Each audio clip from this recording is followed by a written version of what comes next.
ഓം ശാന്തി. നമ്മുടെ മൂല്യത്തെ ആരാ നിർണ്ണയിക്കുക? മറ്റാർക്കും നിങ്ങളുടെ മൂല്യം നിർണ്ണയിക്കാനാവില്ല. മറ്റാർക്കും നിങ്ങളെ റെസ്പെക്റ്റ് ചെയ്യാൻ സാധ്യമല്ല. നമ്മൾ റെസ്പെക്റ്റ് ചെയ്യേണ്ടത് നമ്മൾ തന്നെയാണ്. സ്വയം അവനവനെ ആദരിക്കാൻ നിങ്ങൾക്ക് കഴിയുമോ? എന്നാൽ ലോകം നിങ്ങളെ ആദരിച്ചിരിക്കും. രാമായണത്തിൽ ഉത്തമ ഉദാഹരണം കാണിക്കുന്നുണ്ട്. രാവണൻ്റെ ലങ്കയിലേക്ക് ചെന്ന രാമദൂതന് ഇരിക്കാനുള്ള സ്ഥലം പോലും കൊടുക്കാതെ പിടിച്ചു കെട്ടാൻ നോക്കിയപ്പോൾ സ്വന്തം വാല് ചുരുട്ടി അതിൻ്റെ മേലെ കയറിയിരുന്ന ഹനുമാന്റെ കഥ നിങ്ങൾ കേട്ടിട്ടുണ്ടായിരിക്കും. സ്വയം റെസ്പെക്റ്റ് ചെയ്തപ്പോൾ അവിടെ ഞാൻ വളരെ രസകരമായിട്ടൊരു ദൃശ്യം ഓർത്തു പോകും. അങ്ങനെ കയറിയിരുന്ന് കഴിഞ്ഞപ്പോൾ രാവണൻ മൃത്യുദേവനെ തൻ്റെ അടുത്ത് വിളിച്ചിട്ട് ഹനുമാനെ നോക്കി പറയുകയാണ്, ഇതാ മൃത്യുദേവൻ എൻ്റെ അടുത്ത് വന്നു കഴിഞ്ഞു, ഇനി നിനക്ക് ഏതാനും കുറച്ച് സമയം മാത്രമേ ഉള്ളൂ എന്ന്. അപ്പം ഹനുമാൻ ചിരിച്ചുകൊണ്ട് പറയുകയാണ്, നോക്ക് രാവണ, ഇപ്പോഴും മൃത്യു നിന്റെ അടുത്ത് നിന്നിട്ടാണ് ചിരിക്കുന്നത്. ഞാൻ മേലെ നിന്ന് താഴെയുള്ള മൃത്യുവിനെ നോക്കുകയാണ്, മൃത്യു നിന്റെ തൊട്ടടുത്ത് നിന്ന് ചിരിക്കുകയാണ് എന്നാണ്. സന്ദർഭങ്ങളിൽ മറ്റൊരാൾ എനിക്ക് റെസ്പെക്റ്റ് തരുന്നുണ്ടോ ഇല്ലേ സെക്കൻഡ് ഫാക്ടറാണ്. ഞാൻ എനിക്ക് വാല്യൂ ചെയ്യുന്നുണ്ടെങ്കിൽ, റെസ്പെക്റ്റ് ചെയ്യുന്നുണ്ടെങ്കിൽ, എനിക്ക് തിരിച്ചറിയാൻ സാധിക്കുമെങ്കിൽ എൻ്റെ മൂല്യം കളയാൻ മറ്റൊരാൾക്കും സാധ്യമല്ല. ഞാൻ എന്നെ ചതിക്കാൻ വേണ്ടി മറ്റൊരാളെ അനുവദിക്കും വരെ ആർക്കും എന്നെ ചതിക്കാനും സാധ്യമല്ല. ഞാൻ എന്നെ ദുഃഖിപ്പിക്കാൻ തയ്യാറല്ല എങ്കിൽ മറ്റൊരാൾക്ക് എന്നെ ദുഃഖിപ്പിക്കാനും സാധ്യമല്ല. അത് പറയുമ്പോൾ ഒരു കൊച്ചു കഥ ഓർത്തു പോവുകയാണ്. ഒരിക്കലും രാജാവിൻ്റെ ദർബാറിൽ മഞ്ഞ് സീസണാണ്. മഞ്ഞ് നിറഞ്ഞു നിൽക്കുന്നതായിരിക്കുന്ന ഒരു ദിവസം പ്രഭാതത്തിലെ ദർബാർ കൂടുന്നത് പുറത്തുള്ള ഗാർഡനിൽ വെച്ചാകാം എന്ന് രാജാവ് നിശ്ചയിച്ചു. വിശാലമായിരിക്കുന്ന പുൽത്തകടിയിൽ സൂര്യകിരണങ്ങളേറ്റ് നിൽക്കുന്നതായിട്ടുള്ള പ്രഭാതത്തിൽ രാജാവ് ദർബാർ കൂടി. ഒരുപാട് പ്രജകളും ആ ദർബാറിൽ അന്ന് രാജദർബാറിൻ്റെ വിശേഷങ്ങളെ കാണാൻ വേണ്ടി രാജാവ് ഇൻവൈറ്റ് ചെയ്തിട്ടുണ്ടായിരുന്നു. രാജാവിൻ്റെ അടുത്ത് മനോഹരമായിരിക്കുന്ന വില കൂടിയ ഒരു ടേബിളും ഇരിപ്പുണ്ട്. ആ ടേബിളിൻ്റെ മേലെ രാജാവിന് കുടിക്കാനുള്ളതായിരിക്കുന്ന ഒരു പാനീയം വെച്ചിട്ടുണ്ട്. അങ്ങനെ രാജസദസ്സ് കൂടി അല്പസമയം കഴിഞ്ഞപ്പോൾ ഒരു സന്ദർശകൻ അന്ന് രാജസദസ്സിൽ വന്നു ചേരുകയാണ്. അയാൾ രാജാവിനോട് പറയുകയാണ്, എൻ്റെ കയ്യിൽ ഒരേപോലുള്ളതായിരിക്കുന്ന 2 സാധനങ്ങളുണ്ട് രാജൻ. അതിൻ്റെ മൂല്യം രണ്ട് മൂല്യമുള്ള സാധനങ്ങളാണ്. ഇന്ന് വരെ പല രാജ്യങ്ങളിലായിട്ട് ഞാൻ യാത്ര ചെയ്തു വന്നുകൊണ്ടേയിരിക്കുകയാണ്. ഒരു രാജ്യത്തുള്ളവർക്കും എൻ്റെ കയ്യിലുള്ള സാധനങ്ങളുടെ വാല്യൂ കണ്ടെത്താനായില്ല.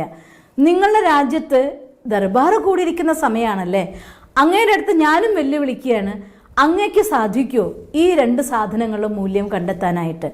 അഥവാ മൂല്യം കണ്ടെത്താനായില്ല എങ്കിൽ അതിൽ അമൂല്യമായിരിക്കുന്ന വസ്തുവിൻ്റെ വില നിങ്ങൾ എനിക്ക് തരണം.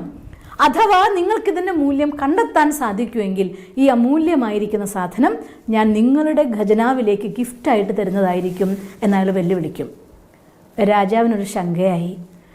ഏറ്റെടുത്ത് പോയിട്ട് തോറ്റാൽ പ്രജകളുടെ മുന്നിൽ വെച്ച് മാനം പോവില്ലേ? രാജാവ് കുറച്ചു നേരം സൈലൻ്റായി. രാജാവ് തൻ്റെ ദർബാറികളായിരിക്കുന്ന മന്ത്രിമാരോട് എല്ലാവരെയും നോക്കി. എല്ലാവരും തന്നെ മുഖത്തോട് മുഖം നോക്കുകയാണ്. അഥവാ തോറ്റുപോയാൽ രാജാവ് തോറ്റത്തിന് തുല്യമാവും. രാജാവിന് ആ സാധനത്തിന് അയാൾ പറയുന്ന വില കൊടുക്കേണ്ടി വരും. അങ്ങനെ എല്ലാവരും മൗനമായി. ഒരു 1-2 മിനിറ്റ് സമയം ആരും മിണ്ടുന്നില്ല. എല്ലാവരും അങ്ങോട്ടും ഇങ്ങോട്ടും നോക്കുന്നുണ്ട്. രാജാവ് എല്ലാവരെയും മാറി മാറി നോക്കുന്നുണ്ട്. പുറകിൽ പ്രജകളുടെ കൂട്ടത്തിൽ നിന്ന് ഒരു വൃദ്ധനായിട്ടുള്ള അന്ധനായ ഒരാൾ വിളിച്ചു പറയുകയാണ്, ഇതിൻ്റെ വില നിർണ്ണയിക്കാൻ എനിക്ക് സാധിക്കും എന്ന് പറയുകയാണ്. അപ്പോൾ അയാൾ പറയും, എന്തായാലും ആയിക്കോട്ടെ എന്ന് പറഞ്ഞുകൊണ്ട് തൻ്റെ തോളിൽ കിടക്കുന്നതായിരിക്കുന്ന ഒരു സഞ്ചിയിൽ നിന്ന് 2 ഗോളങ്ങളെടുത്ത് പുറത്തേക്ക് വയ്ക്കും. അത് 2 കാണാൻ ഒരുപോലെയുണ്ട്. രാജാവ് പറയും, ഇത് 2 കാണാൻ ഒരുപോലെയാണ്, തിളക്കവും 2 ഒരുപോലെ തന്നെ ഉണ്ടല്ലോ എന്ന് പറയുകയാണ്. അപ്പോൾ ഇയാൾ പറയും, പറയാൻ വരട്ടെ രാജൻ, ഞാനൊന്ന് നോക്കട്ടെ എന്നിട്ട് പറയാമെന്ന് പറയും. അങ്ങനെ ഒരു 2-3 മിനിറ്റ് സമയം അയാളെ അവിടെ നിന്ന് പിന്നിൽ നിന്ന് കൈ പിടിച്ചൊരു സൈനികൻ പോയി ഈ വൃദ്ധനായിട്ടുള്ള കണ്ണ് കാണാത്ത ആളെ പിടിച്ചു. അയാൾ വടി കുത്തി പതുക്കെ പതുക്കെ പതുക്കെ പതുക്കെ രാജാവിൻ്റെ അടുത്ത് എത്തി. പിന്നിൽ നിന്ന് രാജാവിൻ്റെ അടുത്ത് വരെ അയാൾ വരാനാകുമ്പോഴത്തേക്ക് ഏതാണ്ട് 5 മിനിറ്റോളം സമയമായി. അത്ര സമയം കഴിഞ്ഞ ശേഷം ഇയാൾ വന്നിട്ട് രാജാവിൻ്റെ ഈ മേശയുടെ അടുത്ത് ഈ അന്ധനായ വ്യക്തിയെ കൊണ്ടു നിർത്തി കൊടുത്തു. അപ്പോൾ പറയുകയാണ്, ഒരു ചാൻസ് അങ്ങ് എനിക്കും തരണം, ഞാനിത് കണ്ടെത്തി തരാമെന്ന് പറയും. അപ്പോൾ രാജാവ് വിചാരിക്കുകയാണ്, അഥവാ പറ്റില്ല എന്ന് പറഞ്ഞാൽ ഈ രാജ്യം മുഴുവൻ കൊള്ളാത്ത ആളെന്ന് അയാൾ നിശ്ചയിച്ചു ഇവിടുന്ന് വിധി എഴുതി പോകും. തോറ്റാൽ പണം പോട്ടെ, എന്നാലും കുഴപ്പമില്ല, ഇയാൾക്കും ഒരു ചാൻസ് കൊടുത്തേക്ക്, എന്തായാലും വൃദ്ധനല്ലേ എന്ന് വിചാരിക്കുകയാണ്. അങ്ങനെ ഇയാൾ ഈ സാധനത്തിന് രണ്ടും കയ്യിലെടുക്കും. ഒരു 5 മിനിറ്റോളം സമയമായിട്ടുണ്ട് ഈ 2 ഗോളത്തുമ്പോഴേക്കും വെയിലടിക്കുന്നത്. ഒരു സാധനം കയ്യിലെടുത്തിട്ട് പറയും, രാജൻ ഇത് വെറും സ്ഫടികമാണ്. അടുത്ത സാധനം കയ്യിലെടുത്ത് പറയും, രാജൻ ഇത് ഒറിജിനൽ ഡയമണ്ടാണ്, അമൂല്യമായിരിക്കുന്ന ഡയമണ്ടാണ്. ഇത് കേട്ടപ്പോൾ ആ യാത്രികൻ വന്ന ആള് അത്ഭുതപ്പെട്ടു പോകും. അയാൾ പറയുന്നത് സത്യമാണല്ലോ, രണ്ടും കാണാൻ ഒരു വ്യത്യാസവും ഇല്ലാത്ത ഒരുപോലെ തിളക്കുന്നതാക്കി മാറ്റിയിട്ടുണ്ട്. ഇയാൾക്കാണെങ്കിൽ കണ്ണ് കാണുകൂടിയില്ല, പിന്നെ എങ്ങനെയാണ് ഇയാൾക്ക് തിരിച്ചറിയാൻ പറ്റിയതെന്നായി. അപ്പം അയാൾ പറയും, മറ്റൊന്നും കൊണ്ടല്ല, വജ്രം ഒരിക്കലും ചൂടാവില്ല, സ്ഫടികം ചൂടാവും. ഇത് നോക്കൂ, നന്നായി 5 മിനിറ്റ് വെയിൽ കൊണ്ടപ്പോൾ തന്നെ ഇതിൻ്റെ പുറത്തെ പ്രതലം ചൂടാവാൻ തുടങ്ങി. അതേസമയം ഇത് നോക്കൂ, ഇത് തണുത്തിരിക്കുന്നുണ്ട്. തണുത്തിരിക്കുന്ന ഡയമണ്ടിനാണ് മൂല്യം എന്ന്. അപ്പം അയാൾ പറയും, ഇതുവരെ ആരും ഇതിൻ്റെ മൂല്യം കണ്ടെത്താൻ പറ്റിയില്ല. എന്തായാലും ഇത് മൂല്യം കണ്ടെത്തുന്ന ഒരാൾ നിങ്ങളുടെ രാജ്യത്തുണ്ടല്ലോ, ഇത് നിങ്ങളുടെ ഖജനാവിൽ തന്നെയാണ് സൂക്ഷിക്കാൻ യോഗ്യമെന്ന് പറഞ്ഞുകൊണ്ട് കൊടുത്ത് ആ വൃദ്ധന് കുറേ സമ്മാനങ്ങളൊക്കെ കൊടുത്ത് രാജാവ് പറഞ്ഞയക്കുകയാണ്. ഇത് നമ്മുടെ ജീവിതവും ഇങ്ങനെ തന്നെയാണ്. ആരാണോ വളരെ പെട്ടെന്ന് ചൂടായി പോകുന്നത്, തൻ്റെ ക്രോധത്തെ നിയന്ത്രിക്കാൻ പറ്റാതിരിക്കുന്നത്, അവരുടെ വാല്യൂ സ്വയം അവർ തന്നെ നഷ്ടപ്പെടുത്തിക്കൊണ്ടിരിക്കും. ജീവിതത്തിലെ സാഹചര്യങ്ങളിൽ സ്വന്തം മനസ്സിനെ നിയന്ത്രിച്ചുകൊണ്ട്, മനസ്സിനെ തണുപ്പിച്ചുകൊണ്ട് ഒരാൾക്ക് മുന്നോട്ട് പോകാൻ സാധിക്കുമെങ്കിൽ ദേഷ്യപ്പെടാത്ത ഒരാളെ തോൽപ്പിക്കാനേ മറ്റുള്ളവർക്ക് സാധ്യമല്ല എന്നുള്ളതാണ്. അതുകൊണ്ട് മനസ്സിനെ തണുപ്പിക്കാൻ വേണ്ടിക്കൊണ്ട് കുറച്ച് സമയം ദിവസവും രാവിലെയും വൈകിട്ടും ധ്യാനം ഉപയോഗിക്കുക, അല്ലെങ്കിൽ മെഡിറ്റേഷൻ ചെയ്യുക, കുറച്ച് പോസിറ്റീവായിട്ടുള്ള കാര്യങ്ങൾ പഠിക്കുക, സ്വന്തം മനസ്സിനെ ശാന്തമാക്കാനുള്ള പോസിറ്റീവായിരിക്കുന്ന തോട്ട്സിനെ ദിവസവും സ്വന്തമാക്കി മനനം ചെയ്ത് സ്വന്തം ശക്തിയെ ഡെവലപ്പ് ചെയ്യാൻ, മൂല്യം നിർണ്ണയിക്കാൻ നിങ്ങൾക്ക് സാധിക്കുമെങ്കിൽ നമ്മുടെ മൂല്യം ഇല്ലാതാക്കാൻ ഒരാൾക്കും സാധ്യമല്ല.